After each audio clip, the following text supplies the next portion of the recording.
ગોંડલ પાટીદાર સગીર યુવકને માર મારવાનો મામલો।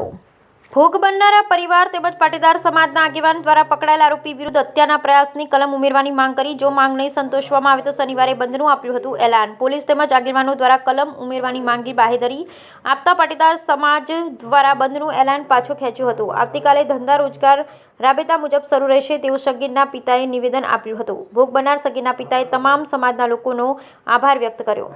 હું સમીર લક્ષ્મણભાઈ સાટોડિયા 18 તારીખના જે મારા દીકરા એ બનાવ બન્યો હતો તેમાં જે મારી માંગણી હતી અમારા પરિવારની, તેમાં બધાય સર્વે સમાજ મારી સાથે રહીને જે મીટિંગ કરેલી હતી તેમાં જેને બધાએ સાથ સહકાર આપ્યો તેમાં આભાર।